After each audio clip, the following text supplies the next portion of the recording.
साल था 1912।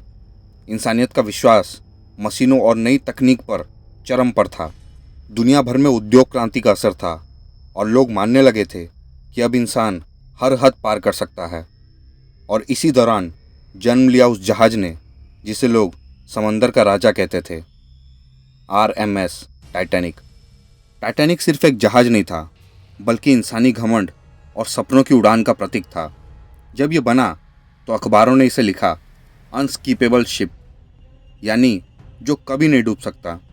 लेकिन किसे पता था कि यही दावा एक दिन पूरी दुनिया की सबसे दर्दनाक त्रासदी बन जाएगा। ब्रिटेन की कंपनी व्हाइट स्टार लाइन ने इस जहाज को बनवाया था। बेलफास्ट शहर के हारलैंड एंड वुल्फ शिपयार्ड में हजारों मजदूरों ने दिन रात मेहनत करके इसे तैयार किया था। जहाज इतना बड़ा था कि उस वक्त किसी ने भी इतनी विशाल चीज की कल्पना तक नहीं की थी। इसकी लंबाई थी लगभग 269 मीटर, वजन था 46,000 टन से भी ज़्यादा और यात्रियों की क्षमता लगभग 2200 लोग।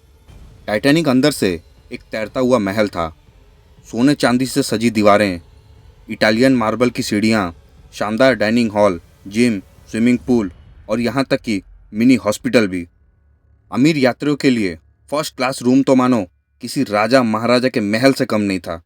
10 अप्रैल 2012 को साउथहैम्पटन यानी इंग्लैंड से टाइटैनिक ने अपना पहला सफ़र शुरू किया। जहाज पर थे अमीर व्यापारी, सेलिब्रिटी, समाजसेवी और राजघरानों से जुड़े लोग।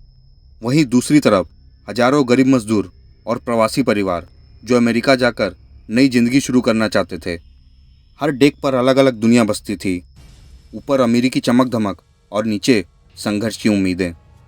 14 अप्रैल की रात टाइटैनिक उत्तरी अटलांटिक के ठंडे पानी में तेजी से आगे बढ़ रहा था। उस दिन भर जहाज को बर्फ के पहाड़ों के चेतावनी की संदेश मिले, लेकिन कैप्टन एडवर्ड स्मिथ को यकीन था कि टाइटैनिक इतना मजबूत है कि कोई भी चीज़ उसे रोक नहीं सकती। रात के करीब 11:40 में एक निगरानी कर्मचारी ने अचानक देखा कि सामने एक विशाल बर्फ का पहाड़ है। घंटी बजाई गई और आइसबर्ग अहेड की आवाज़ गूंजी, लेकिन अब बहुत देर हो चुकी थी। जहाज की रफ्तार कम करने की और मोड़ने की कोशिश की गई, मगर टकराव से बचा न जा सका। आइसबर्ग ने टाइटैनिक के दाहिने हिस्से को छील दिया। बाहर से देखने पर चोट मामूली लगी, लेकिन असलियत अंदर छुपी थी।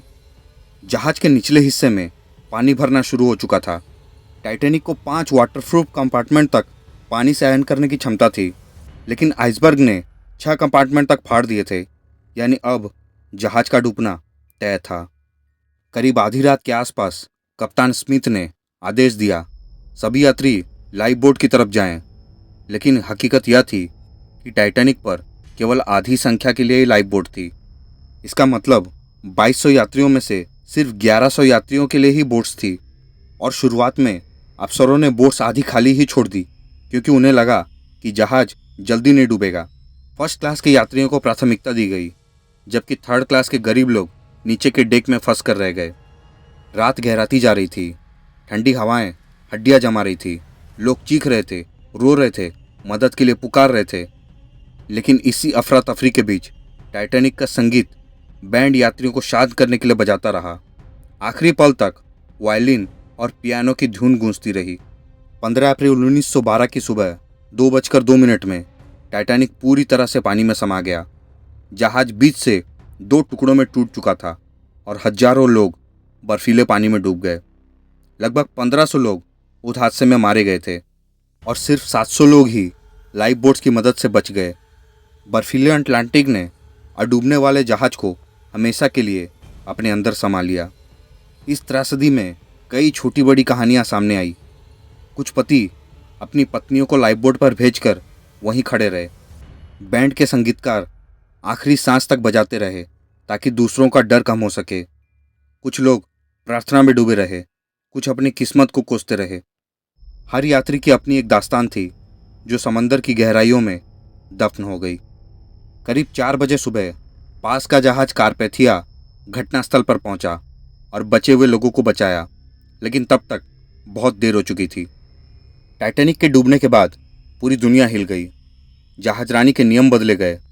अब हर जहाज पर उतनी लाइफ बोट्स अनिवार्य कर दी गई जितने यात्री सवार हों। रेडियो पर 24 घंटे नज़र रखने का नियम बना। टाइटैनिक भले ही डूब गया, लेकिन उसने दुनिया को सुरक्षा का सबक हमेशा के लिए सिखा दिया था।